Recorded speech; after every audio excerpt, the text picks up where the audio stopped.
Talagang kung ano yung the best, yun ang bibigay mo sa Lord. Extravagant yung pagbibigay mo sa Lord. Yung pag-worship mo, ganun din. Hindi lang po sa pera. Pati yung pag-worship mo talagang extravagant talaga. Dahil sabi kanina, hindi ka nga nahihiya. Talagang diretso ka, sumisigaw ka pa para sa atin, Lord, na wala kang pakialam sa katabi mo. Ganun ang ginagawa po.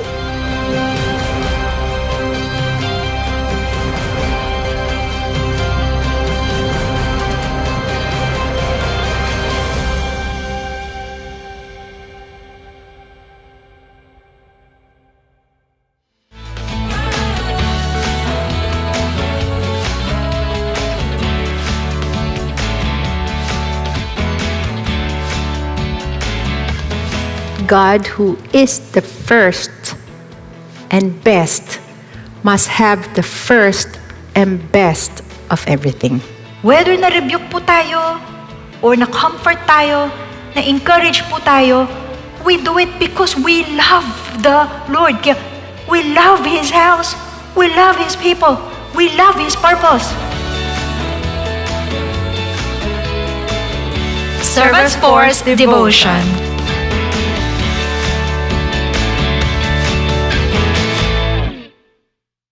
Jesus, my hope, you provide my peace. Jesus, Giving my life to you, I don't know what to tell you. Always care, you're always there. Hold me, don't let me go. I couldn't ask for more, 'cause you. Everywhere I go, I am with my Jesus. Everywhere I go, He's the shining light. Everywhere I go, He will bring salvation now. I know Our God is an awesome God. He reigns from heaven above with wisdom, power, and love. Our God is an awesome God. Our God is an awesome God. He reigns from heaven. Tuwing tayo po ay sabihin natin nagkakaroon ng summer along the way na hindi maganda, may natitira sa atin na pwedeng gamitin natin. Una, ang Diyos, of course. Ang pangalawa dyan, ang isipan natin, ang kamay natin, ang paa natin, at ang katawan natin, lakas natin, pwede nating gamitin po. Huwag mong tutuldukan muna economy, hindi pa diin. Dahil ang Diyos natin, yung resurrection, nasa atin. Pwede pa mag-resurrect yan, pwede pang bumangon yan, pwede pang lumakas yan, pwede pang bumalik sa dati yan, at mas matindi pa sa dati pag binalik na Lord. Mga mananampalataya kayo, mga Israelita, hindi pa katapusan yan. Ba't kayo nakakaganyan? Your suffering doesn't mean the end of you. Your inconvenience doesn't mean that the end of everything in your life. Hindi. Kahit may pandemic, kahit may gera, kahit may lindol, may mabigat na pagsubok, nandyan na raw ang Antichrist. So what?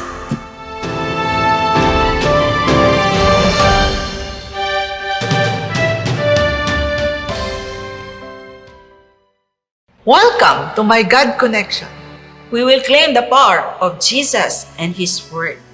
This is our commitment to God.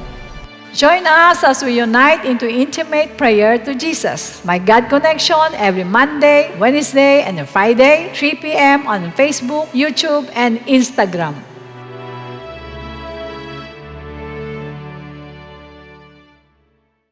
Let's talk about the Bible down to its smallest detail.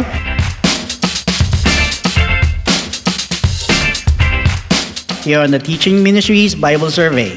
Wednesday, 7 p.m. on non-exclusive YouTube link.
Giving your tithes and offering is fast and easy. Let us show you how.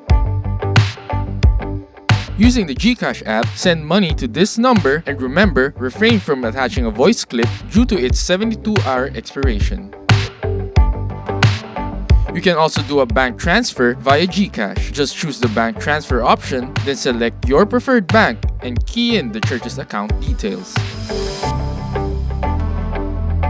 PayMaya is also available for transferring funds when GCash is inaccessible. Just key in our church's account number. For those who prefer PayPal, just visit www.jctgbtg.com and click the Give Today tab.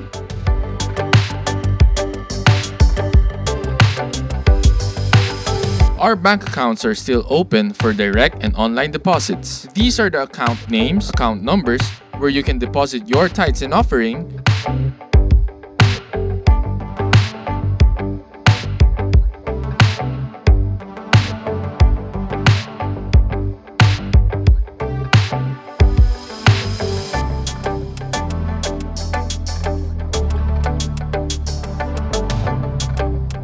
Project G Code, and Friends Again pledges.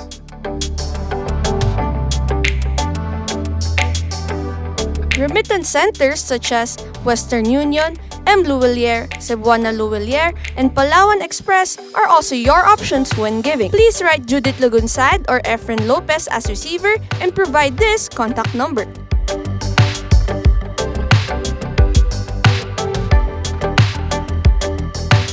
To track your transaction, please make sure to send these details to the same contact number or send a photo or screenshot of the transaction to our official Facebook page.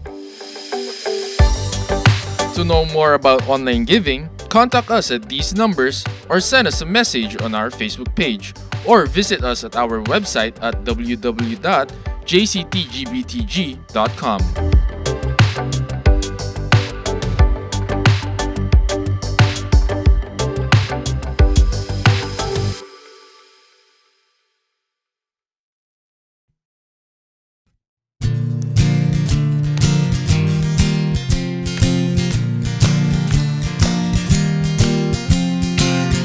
Every song I sing proclaims your glory. Every breath I take reflects your majesty. In your wings, O Lord, I find my comfort. Keep me, Lord, and stay. Hear me now, I pray. In my darkest hour, you strengthen me. Took away the blindness, now I see. In your sanctuary is where I wanna be. Take my hand and walk with me. All I want is to see you face to face. In your presence, sheltered by your grace. I can't stop praising, loving you just keeps me. All I want is to feel your warm embrace. In your loving arms I know I'll be safe. I can't stop praising, loving you just keeps me going. Let's sing the verse one more time. Every song I sing, every song I sing proclaims your glory. Every breath I take reflects your majesty. In your wings, oh Lord, I find my comfort. Keep me, Lord, and stay. Hear me now, I pray. In my darkest hour, you strengthen me. Took away the blindness, now I see. In your sanctuary is where I wanna be. Take my hand and walk with me. All I want is to see you face to face. In your presence, sheltered by your grace. I can't stop praising, loving you just keeps me. All I want is to feel your warm embrace. In your loving arms I know I'll be safe. I can't stop praising, loving you just keeps me. All I want is to see you face to face. In your presence, sheltered by your grace. I can't stop praising, loving you just just keeps me. All I want is to feel your warm embrace. In your loving arms I know I'll be safe. I can't stop praising love for you, just keeps me going. Just keeps me going. That's right. Just keeps me going.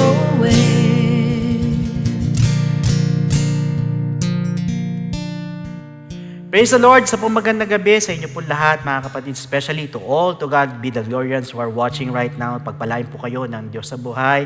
At gayon din, salamat for this opportunity sa ating Panginoon at salamat sa ating beloved Bishop for allowing me to stand before you. So mga kapatid, bago tayo magsimula, I would like to remind everybody na kung meron po kayong mga cellphones, pwede po kayo dyan mag-type ng ating po mga notes or pwede po kayo magsulat sa papel or kung meron kayong ballpen or paper po, dyan na lang po kayo mag-take ng notes. So anyway mga kapatid, bago tayo magsimula, I would like to request everybody na yuko natin ang ating mga ulo, humingi muna tayo ng gabay sa ating Diyos sa buhay. Lord God, once again, we thank you so much, Panginoon, for this wonderful time na binigay mo po sa amin para minsan pa makapag-aral ng salita mo. Dalangin namin, Panginoon, ikaw po manguna po sa amin, yung kami sa spirit of error, sa anumang mga technical issues. And Lord, we pray for wisdom, for knowledge and understanding habang kami nag-aaral ng mga salita mo. Anoint mo yung abang lingkod, hayaan mo, Lord, yung sasabihin ko lang yung ayon lamang sa iyong kalooban. At ikaw po ang maitaas sa araw at oras na ito, Panginoon. Dalahin ko rin, Panginoon, ang Holy Spirit mo ang manguna po sa amin, yung mga kapatid namin na pauwi pa lang, hatid mo sila na safe and sound sa kanilang mga tahanan para, Lord, ay maka-join or makapanood din ng aming pag-aaral, Panginoon. Ikaw na pong bahala, ibaba mo rin po ako sa pinakamababa at ikaw lamang po ang maitaas sa oras na ito. Maraming salamat po. All these things we ask in Jesus' name. Amen. Now, brothers and sisters, if you remember, we have finished 3 subjects in our series, The Feast of Israel. So, nakakatatlo na po tayo. And tonight, we're going to proceed with the 4th one, which is the Feast of Weeks. Yan po ang pag-aaralan po natin ngayong gabi. Now, for your information, holidays are almost universally celebrated on specific calendar dates po.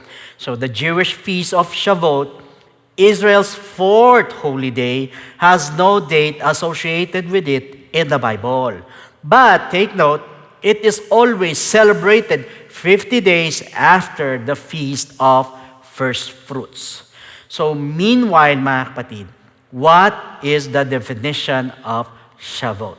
Now, there are 3 separate names were used by the Hebrew scriptures for the Feast of Shavuot. 3 po yan, mga kapatid.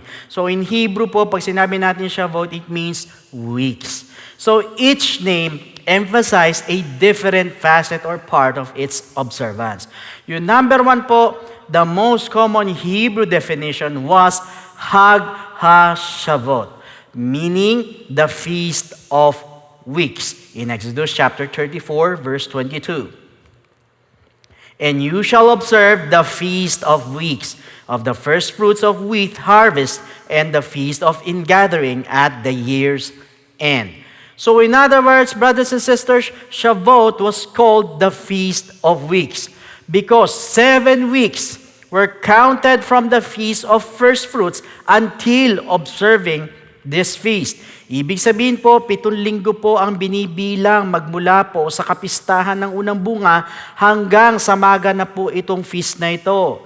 And the number 2 definition, which is the primary meaning of the feast, was reflected in the Hebrew name po. Ito pong Yom HaBikurim. Na ang ibig sabihin naman po ay the day of first fruits.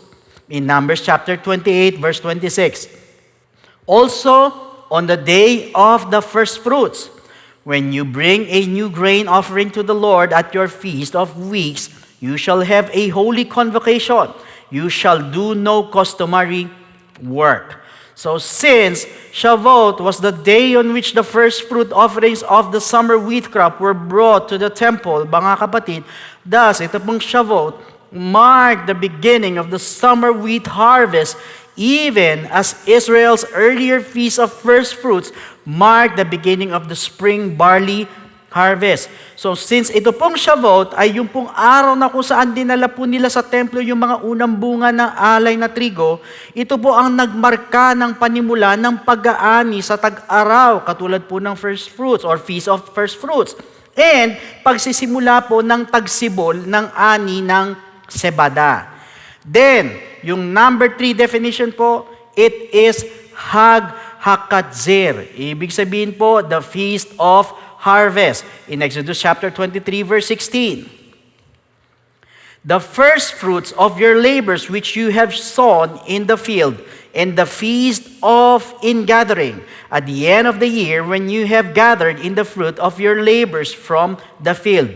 So it reflected the fact that the festival was the official beginning of the summer harvest season. So ito po yung naging opisyal na pagsisimula po ng panahon ng pag-ani sa tag-araw. And in addition, mga kapatid, to the biblical definitions po, the Talmud and Josephus po referred to this festival as Atzeret. Ibig sabihin, conclusion. They viewed Shavuot as the conclusion of the Passover season and of the 7-week, take note, of the 7-week spring harvest, since there are no other major Jewish holy days until the autumn. So, ibig sabihin, tinitignan po nila ang Shavuot po bilang conclusion or pagtatapos po ng Passover season at nung 7 linggong spring harvest. Dahil wala namang daw major holiday ng mga Hudyo hanggang magtaglagas. However, in the Greek language po, Shavuot was known as Pentecost. Ito daw po ay tinatawag na Pentecost in the book of Acts chapter 2 verses 1 and 2. When the day of Pentecost had fully come, they were all with one accord in one place. Verse 2. And suddenly there came a sound from heaven as of a rushing mighty wind, and it filled the whole house where they were sitting. So, ibig sabihin po ng Pentecost ay 50th or yung pong ika-50. Dahil wala naman po silang pagdiriwang sa ika-50 araw mula po sa Feast of First Fruits. Now, when was Shavuot celebrated? Kailan po ba ipinagdiriwang ito pong Shavuot na ito? Now, Shavuot is celebrated in the late spring, usually, take note, late May or early June. So it was defined as a calculation of 50 days, the day after 7 weeks had passed from the Feast of First Fruits, in Leviticus chapter 23, verses 15 to 16. And you shall count for yourselves from the day after the Sabbath, from the day that you brought the sheaf of the wave offering. 7 Sabbaths shall be completed. Verse 16, count 50 days, ayun po, to the day after the 7th Sabbath. Then you shall offer a new grain offering to the Lord. Now, what is the significance of Shavuot? There were 7 divinely appointed feasts given to Israel. 7 po yan na binigay po sa Israel. Ito po mga kapistahan na ito. So, of these 7, brothers and sisters, 3 were decreed by the Lord as solemn feast. Ano-ano po yan? Letter A, the Feast of Weeks. Letter B, the Feast of the Unleavened Bread. And letter C, the Feast of Tabernacles. In Deuteronomy chapter 16, verse 16, 3 times a year, all your males shall appear before the Lord your God in the place which He chooses. At the Feast of Unleavened Bread, at the Feast of Weeks, and at the Feast of Tabernacles. And they shall not appear before the Lord empty-handed. So next, mga kapatid, what are the requirements of celebrating Shavuot? Ito naman po. Ano naman po ang requirements sa pagsa-celebrate ng Shavuot? Now first, brothers and sisters, according to the Bible, it was forbidden to eat of the new barley crop until the barley first fruits, ito pong omer, were offered on the Feast of First Fruits. So, ibig sabihin, pinagbabawal po kainin yung mga bagong tanim na sebada hanggat yung unang bunga po ng sebada ay hindi pa naiaalay sa kapistahan ng unang bunga. Second, it consisted of 2 long, flat leavened loaves of wheat bread as commanded by the Lord. So ito po'y naglalaman po ng dalawang mahabang tinapay na may lebadura na iniutos ng Diyos. In Leviticus chapter 23 verse 17. You shall bring from your dwellings 2 wave loaves of 2/10 of an ephah. They shall be of fine flour. They shall be baked with leaven. They are the first fruits to the Lord. Third, mga kapatid, the loaves were not burned because the Lord had forbidden leaven on the altar. So although ni-require po ng Lord na maglagay po ng 2 tinapay na meron po lebadura, pero ito po ay pinagbabawal sunugin sa altar dahil ito po ay may lebadura. In Leviticus chapter 2 verse 11. You shall burn no leaven nor any honey in any offering to the Lord made by fire.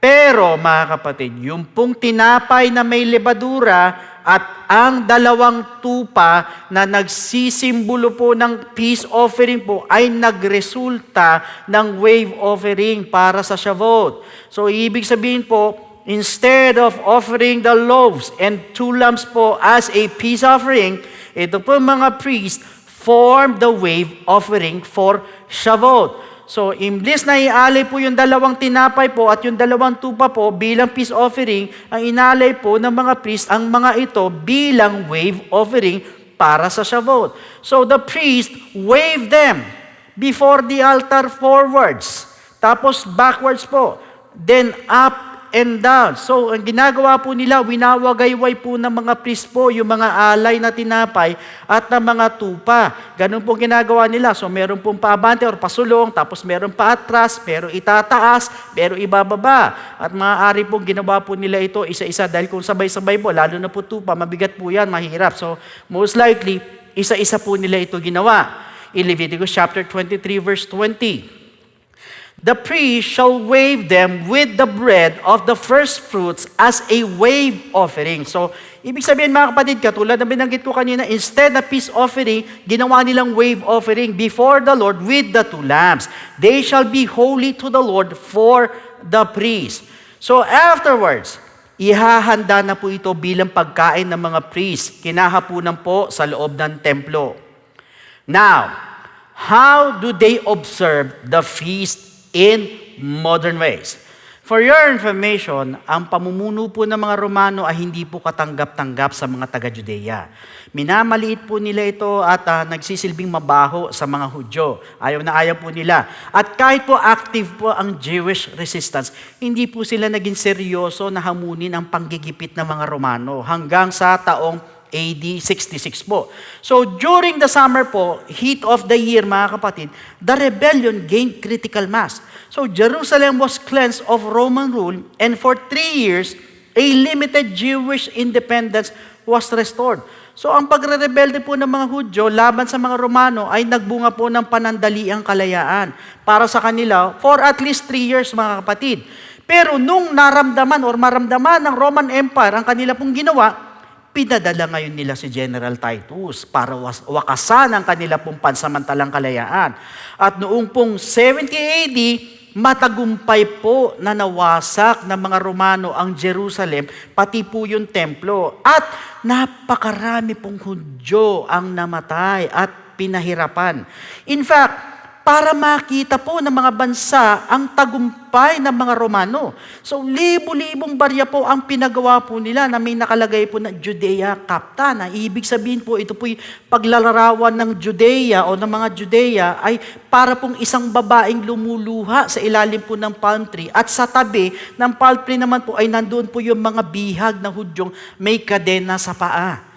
Pero noong pong January 1996, mayroon pong larawan ng mga Roman soldiers na hawak po yung golden menorah. Ito pong golden menorah, it is the 7 lampstand po, mga kapatid. So in ancient Hebrew po yan. Now, napinuunahan naman po ng gobyerno ng Israel po ito, mga kapatid, para magkaroon naman po ng formal na petisyon sa Vatican para suportahan ang pag-iimbestiga na kung saan po napunta yung pong Holy Lampstand o yun nga pong Golden Menorah or Golden Lampstand na tinatawag. So, bilang simbolo po ito ng pagkakasundo sa pagitan po ng mga Hudyo at ng Catholic Church. However, in AD 117 po, humupa po ang pananakop po ng Roman government sa mga Hudyo. Nang ito pong si Hadrian ay maging emperor ng Rome. At ipinangako po nito ni Hadrian na i-restore niya po ang Jerusalem at ito pong Holy Temple.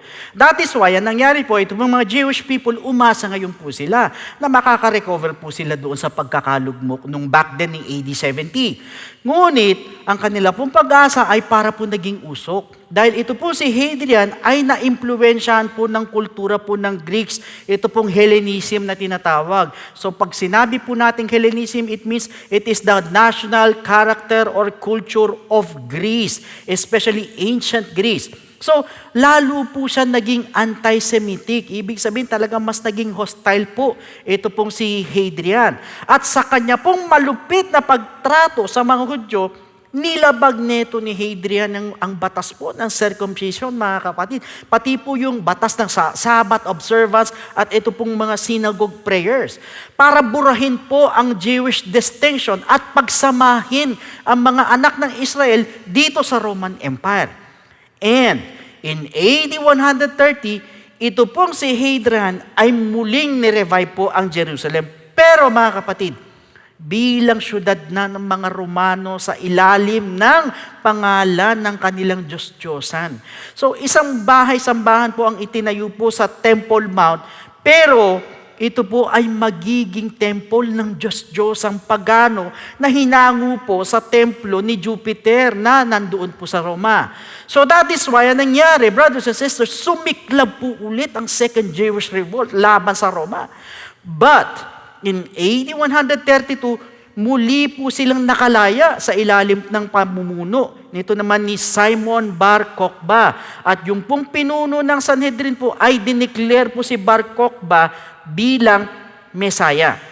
At dito po, nagkaroon naman po ng argument ang mga rabbis po.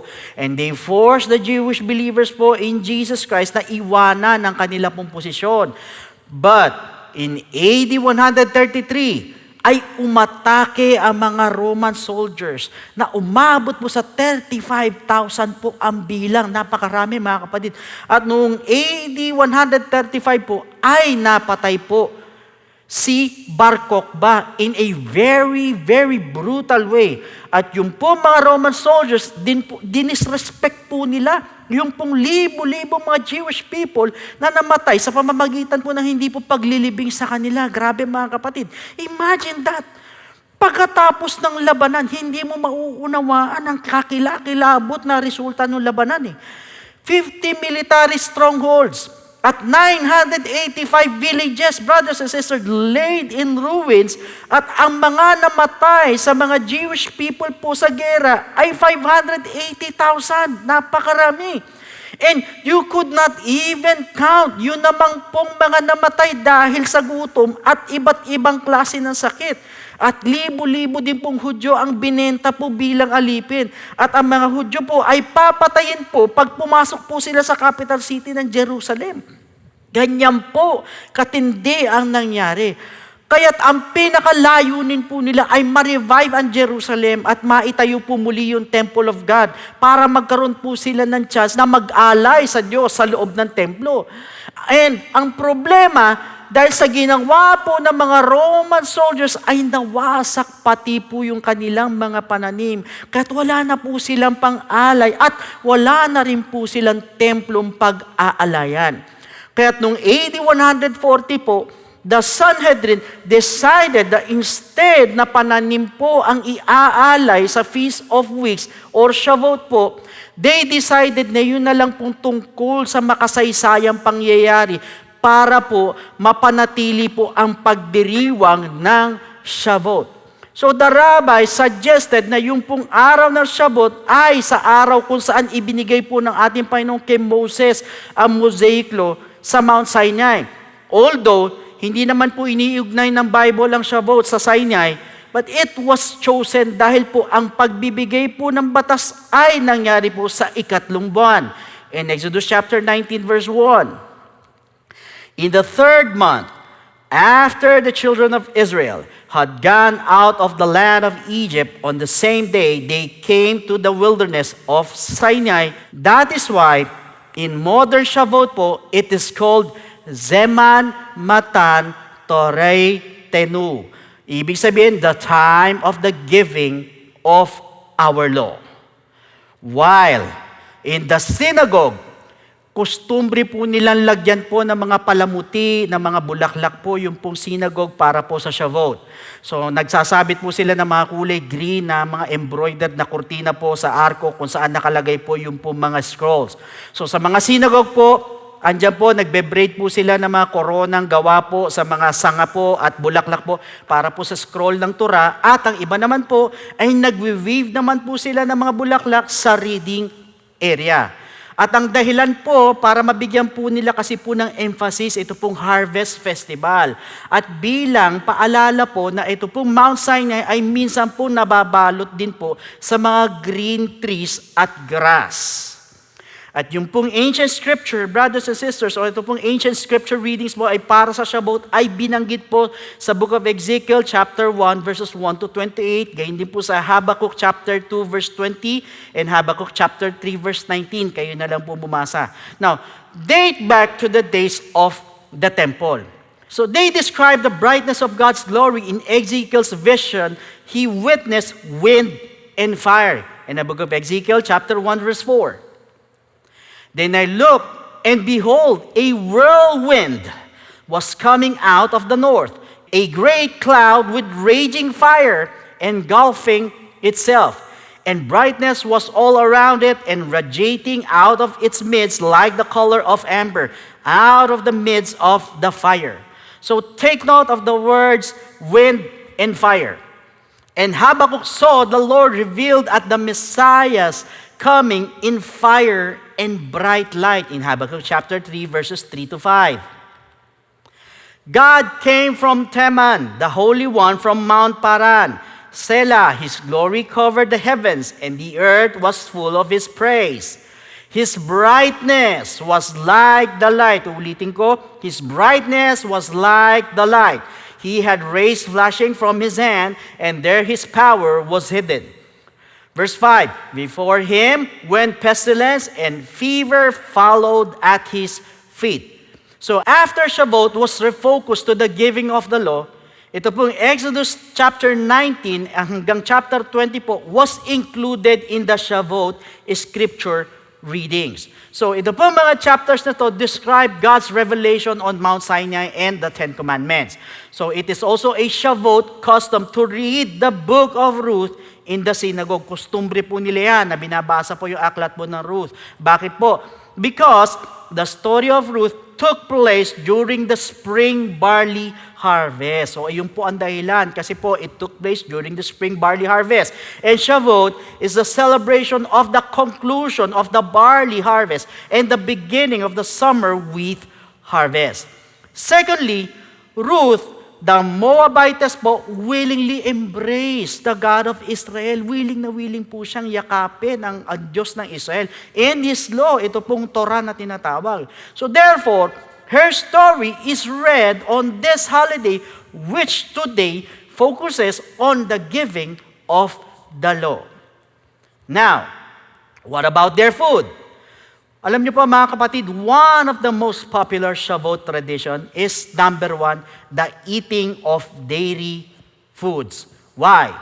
Because it is a reminder of the law. Ulitin ko, it is a reminder of the law. So para daw ipaalala po sa kanila ang batas. Since the words of Scripture are like milk and honey to the soul. So among the most delicious, yung pinakamasarap and tempting of these dairy dishes are different kinds of cheese, yung iba't ibang klaseng mga keso. Number 2, they have what they call kreplach, which is similar to ravioli noodles. Only triangular in shape. Ibig sabihin, tatsulok po siya. Triangle po yung korte. Now, the three corners of this kreplach na tinatawag are said to recall the statement of the ancient rabbis. Ano po yung sinasabi or yung statement po nila? Blessed be the merciful, one who gave the threefold law. Meaning, mga kapatid, to say that ito po, the three corners represent first, the law, prophets, and writings. Yan po ang unang-una. Second, a people made of three classes. Ano-ano po yan? Or sino-sino po yan? Yung pong priests, Levites, and Israelites. And thirdly, mga kapatid, a third-born child. Moses was born after Miriam and Aaron in the third month. So yung unang food po nila is the dairy foods. Pangalawa po ay yung pong kreplach na tinatawag. At ang pangatlo po is 2 baked loaves of challah bread on Shavuot. So this represent naman po, letter A, the 2 loaves of bread offered in the temple. And letter B, the 2 tablets of the law received on Mount Sinai. Yan pong 10 commandments tinanggap po ni Moses. Now, how long do they stay in celebrating the feast, mga kapatid? So sa buong magdamag po ng pagdiriwang po, ang mga Hudyo po ay nag-aaral po sila at nagdi-discuss po sila tungkol sa Torah. At madalas po, ang pinag-uusapan po nila ay yun lang pong una. Take note, yun lang pong una at yung pong huling verses po ng 5 aklat. Ano-ano po yung 5 aklat na yan? Ito po yung Torah or the 5 books of Moses. Ito pong Genesis, Exodus, Leviticus, Numbers, and Deuteronomy. Pero mga kapatid, binabasa din po nila yung buong aklat ng Ruth. So sa madaling araw po, libo-libo mga Hudyo po ang pumupunta po sa Jerusalem patungo po sa Wailing Wall to recite the ancient Amida prayer together. So pag sinabi nating Amida prayer, ito po yung nakatayo po silang nananalangin. At meron po itong 19 blessings and dates back more than 2,000 years.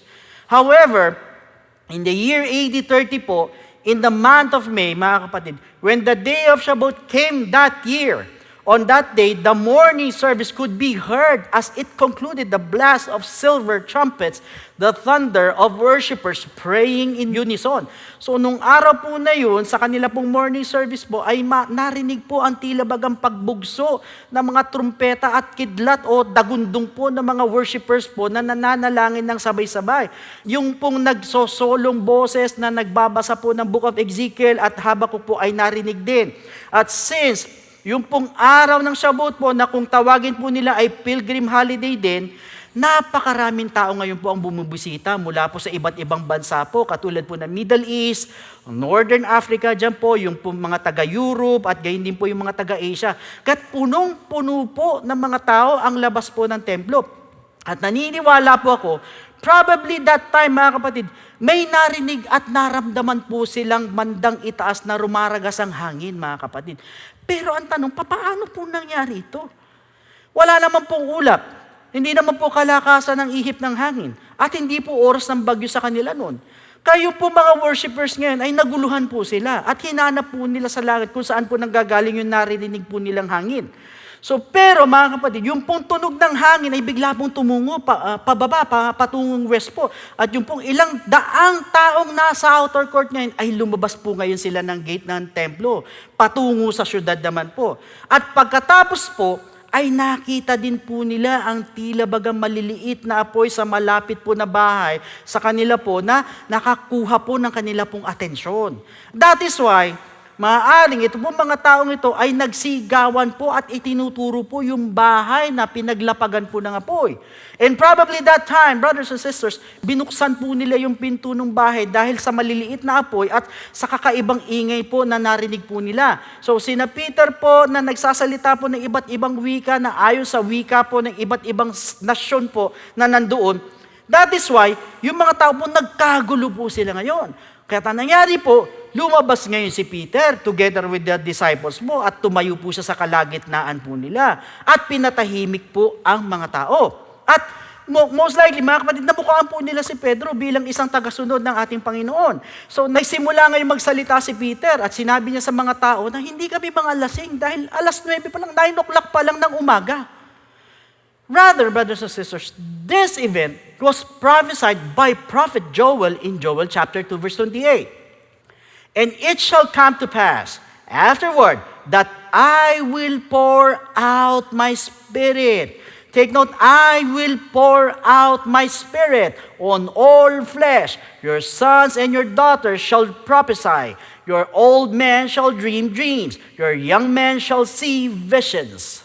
So dito, maaaring kaya po sila naniwala kila Pedro ay dahil nakita po nila yung apoy at narinig po nila yung malakas na hangin. At nangaral po si Pedro tungkol po sa nalalapit po na puot ng Diyos at tungkol sa kamatayan ni Hesukristo.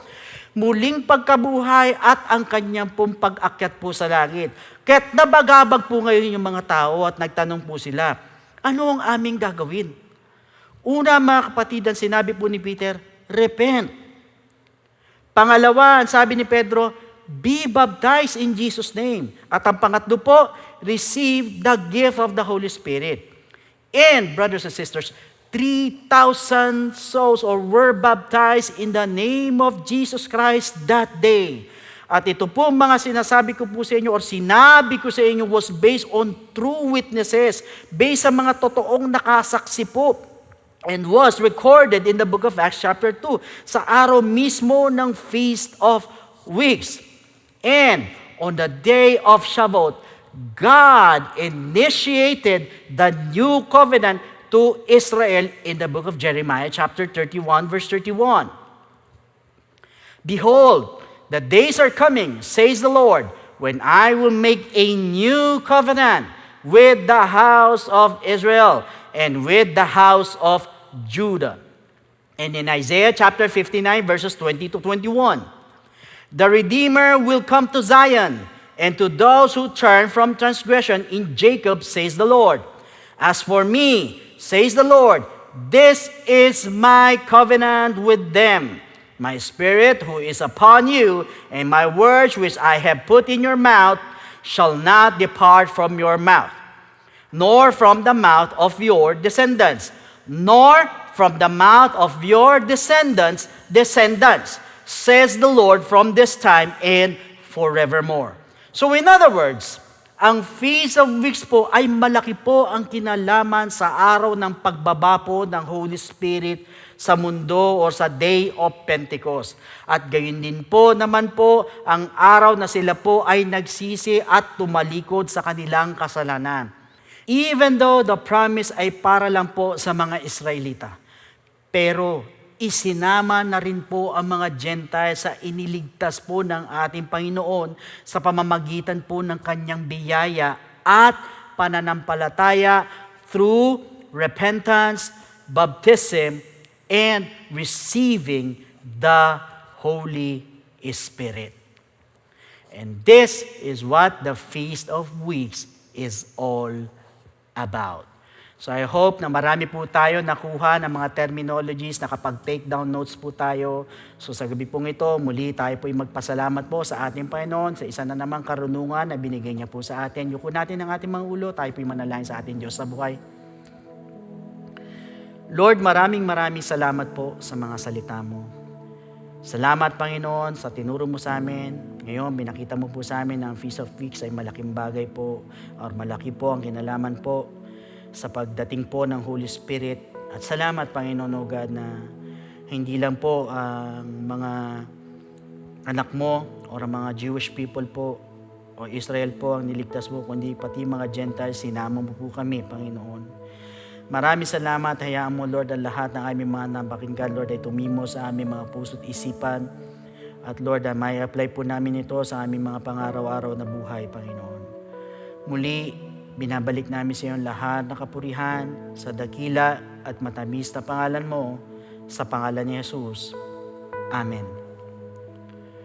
Ngayon naman po, para naman po sa ating mga first-time viewers, ang tanong po, bakit kailangan po tayo mag-repent, magpabaptize at matanggapin po ang Holy Spirit? Now in the book of 1 Corinthians chapter 15 verses 1 to 4, Ito po yung katapat po nung tatlo, mga kapatid, na binanggit ko. Moreover, brethren, I declare to you the gospel which I preached to you, which also you received and in which you stand, by which also you are saved, if you hold fast that word which I preached to you, unless you believed in vain. For I delivered to you first of all that which I also received, that Christ died for our sins according to the Scriptures, and that He was buried, and that He rose again the third day according to the Scriptures. Now, ito po yung tinatawag na Gospel of Jesus Christ na katapat po ng tatlo po na binanggit ko po sa inyo is about the repentance, about sa baptism po, and about sa receiving ng Holy Spirit. Ito po yung tinatawag na Gospel ng ating Panginoon that we need to believe, mga kapatid. Kaya rin po, right after we believe, hindi po dyan natatapos. We need to apply this to ourselves. Sa paano po? Para by obeying the Gospel. Ito naman po yung tatlo in the book of Acts chapter 2 verse 38. Then Peter said to them, repent, and let every one of you be baptized in the name of Jesus Christ for the remission of sins, and you shall receive the gift of the Holy Spirit. Now, first, it is repentance. It symbolizes the death of Christ. Tayo naman po yung magsisisi naman po ng ating po mga kasalanan, kasabay naman po ng kamatayan ng ating Panginoon. So para bagang pinapatay po natin ang ating pong mga kasalanan, kasabay po ng kamatayan ng ating Diyos na buhay. At naniniwala po ako, no matter how big your sins are, yung nagawa mong kasalanan, talaga napakabigat, napakalaki, as long as nakita ng Panginoon na ang puso po natin, nandun yung genuine repentance, the Lord is willing and able to forgive your sin. Kaya nga po, ito po yung sinabi ko sa inyo kanina, na unang-una po is yung we need to repent. Second, we need to be baptized in the name of Jesus Christ, which symbolizes the burial of Jesus Christ naman po. Tayo naman po ibabautismuhan naman po sa tubig, sa pangalan ni Jesucristo. Yan naman po ay para bagang inililibing naman po natin ang ating po mga kasalanan, kasabay naman po ng paglilibing sa ating Panginoon. And take note, yan tubig niyan, according to 1 Peter chapter 3, verse 21, sa Tagalog po, ang tubig ay larawan ng bautismo nagliligtas sa inyo ngayon. Ang bautismo ay hindi paglilinis ng dumi ng katawan, kundi isang pangako sa Diyos buhat sa isang malinis na budhi. So yan po ang silbi po ng water baptism. So take note, we need to be baptized in the name of Jesus Christ. And thirdly, we need to receive the gift of the Holy Spirit, which symbolizes the resurrection of Jesus Christ, or yung muli pong pagkabuhay ng ating Panginoon after 3 days. In fact, once we receive the gift of the Holy Spirit, we are also receiving power. Power saan? Power to overcome all our weaknesses. Lahat po tayo may kahinaan. Kaya lang po, it so happen na ang hirap po niya mapagtagumpayan pag wala pong Holy Spirit po sa atin. Minsan magbabago tayo 1 linggo, 2 linggo, 1 buwan, 2 buwan, susunod na buwan, balik sa dati. But you know what? Once you have the Holy Spirit or the gift of the Holy Spirit na nasa inyo, yan po yung tutulong po sa atin para makapagbagong buhay, para ma-overcome po yung ating po mga witnesses, at gayon din para makasunod po tayo sa kalooban po ng ating Diyos. So take note, yan po yung third step, we need to receive the gift of the Holy Spirit. So unang-una, we need to repent, katulad na napag-aralan natin. Second, we need to be baptized in the name of Jesus Christ. And thirdly, we need to receive the gift of the Holy Spirit. And that is what we call the good news, and that is the gospel of Jesus Christ. So at this moment, sa lahat mo ng gustong tumanggap sa ating Panginoon, pwede po ba na itaas po natin ang ating dalawang kamay bilang tanda ng pagsuko? Yuko po natin ang ating mga ulo, pikit natin ang ating mga mata, and please repeat after me with this prayer. Panginoong Jesus, lumalapit po ako sa iyo bilang isang makasalanan. Patawarin mo po ako sa lahat ng aking mga pagkakamali at pagkukulang. Sa oras na ito, tinatanggap po kita bilang sariling tagapagligtas, at tinatanggap po kita bilang Diyos ng aking buhay. Naniniwala po ako na ikaw ay namatay, ikaw ay nilibing, at sa ikatlong araw ay nabuhay na magmuli. Tulungan mo po ako makapagsimula ng bagong buhay, at idagdag mo po ako sa iyong kaharian. Maraming salamat po. Sa pangalan ni Jesus. Amen. So sa lahat po ng interested po magpabaptize, andyan po mga telephone numbers po natin sa mga baba po ng screens po ninyo. Pwede po kayo tumawag dyan para makapagpa-schedule po tayo ng water baptism. Otherwise, pwede naman din po tayo mag-leave ng message sa ating pong FB page. Meron po tayo dyan. Mag-iwan lang po kayo ng mensahe para masagot po namin, para mabigyan po kayo ng further instructions. So once again, on behalf of our beloved Bishop, pagpalain po kayong lahat ng ating Panginoon, and to God be all the glory.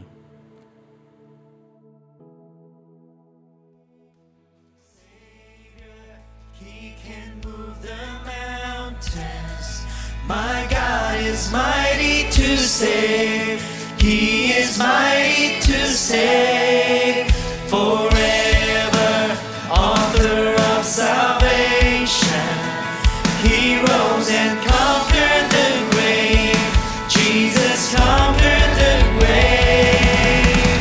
Savior, He can move the mountains. My God is mighty to save. Mighty to save. Forever, author of salvation. He rose and conquered the grave. Jesus conquered the grave. Shine light and let the whole world see. We're singing for the glory of the risen King. Jesus, shine your light and let the whole world see. We're singing for the glory of the risen King. Jesus, shine your light and let the whole world see. We're singing for the glory of the risen King. Jesus, shine your light and let the whole world see. We're singing